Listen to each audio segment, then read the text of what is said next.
हरिद्वार में जिस प्रकार से मां गंगा किनारे शाम के समय आरती होती है, उसी तरह अब देविका नदी के किनारे पर भी शनिवार से शाम के समय नियमित रूप से आरती की गई। बरसों बाद देविका नदी पर ऐसा भव्य नज़ारा देखने को मिला। देविका नदी पर शाम के समय आरती करने का मकसद पर्यटकों को आकर्षित करना और देविका को स्वच्छ बनाने के लिए लोगों को संदेश देना भी है। आरती की शुरुआत पीएमओ में राज्य मंत्री व स्थानीय सांसद डॉक्टर जितेंद्र सिंह द्वारा की गई। आरती में हिस्सा लेने के लिए न केवल उधमपुर बल्कि जम्मू रियासी से भी बड़ी संख्या में लोग देविका तट पर पहुंचे। पंडितों के मंत्रोच्चारण से पूरा तट गूंज रहा था। वहीं लोग इस भक्तिमय वातावरण में पूरी तरह से लीन थे।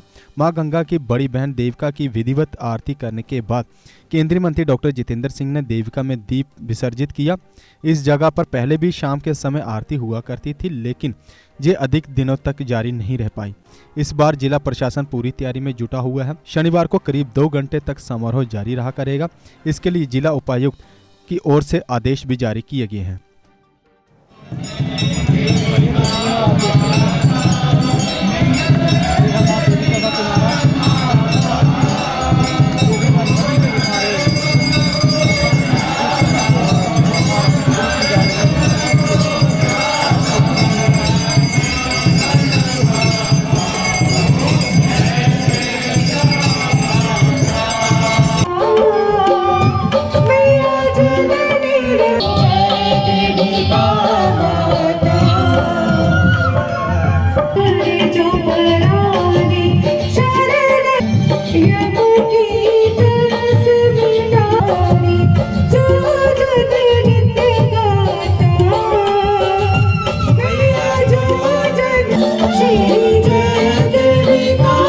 देखिए, आपको स्मरण होगा कि आज से लगभग 2.5 वर्ष पूर्व 2019 में फरवरी के मास में आदरणीय प्रधानमंत्री श्री नरेंद्र मोदी जी जब जम्मू पधारे थे तो वीसी के माध्यम से इस प्रोजेक्ट की लॉन्चिंग हुई और मैंने उस समय भी ये बात कही थी और आज भी दोहराई है कि वही देविका वही अनेकों पीढ़ियां नदी के किनारे प्राण चढ़ी और यही समाप्त भी हो गई। लेकिन इतने वर्षों से किसी ने देविका की चिंता नहीं की। शायद विधाता को ये मंजूर था कि मोदी जी जैसा कोई महात्मा पुरुष इस धरती पर उतरे और उनके कर कमलों से ये काम अंजाम हो। और मुझे कोई संकोच नहीं कहने में कि यदि मोदी जी प्रधानमंत्री ना होते तो हमें देविका का प्रोजेक्ट भी ना मिलता। उत्तर भारत का पहला नदी के सुंदरीकरण का और रख रखाव का प्रोजेक्ट नमामि गंगा की तर्ज पर 200 करोड़ की लागत से ये बन रहा है। आज इसका लगभग पहला चरण समाप्त हो चुका है। अब सुंदरीकरण का कार्य अधिकतर रह गया है। ये जब संपन्न हो जाएगा तो ये मात्र एक पर्यटन स्थल और तीर्थ स्थल ही नहीं रहेगा। दूर बाग से लोग जो आते हुए यहाँ पर यात्रा करते यहाँ विश्राम के लिए रुकेंगे, क्योंकि देविका मात्र हमारे लिए एक नदी का महत्व नहीं रखती, ये हमारे लिए एक आस्था का विषय है। जिसे गंगा मैया की बड़ी बहन मानी जाती है और माँ से कम इसका दर्जा हो भी नहीं सकता, क्योंकि ये ऐसी देविका मैया है जो जीते जी हमारे जीवन का पालन पोषण भी करती है और मृत्यु के बाद हमारे मृतक शरीर को धो करके उसके पाप भी खंगालती है। तो इसलिए ये एक सामूहिक प्रयास था कि सारे क्षेत्र के लोगों के, ये ना समझा जाए कि ये प्रोजेक्ट किसी पार्टी विशेष का है या व्यक्ति विशेष का या सरकार विशेष का।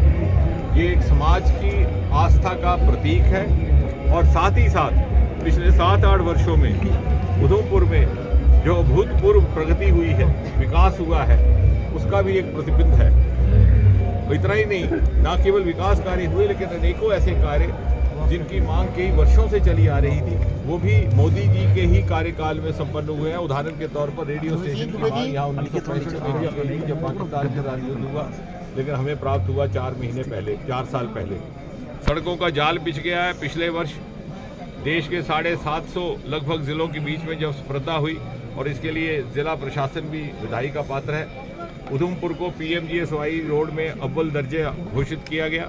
मेडिकल कॉलेज तैयार है और संभावना है कि इसी सेशन में वो आपके लिए सूचना भी है, अगले मई जून में उसको लीड में शामिल करके हम यहाँ से पहला बैच MBBS का शुरू कर देंगे।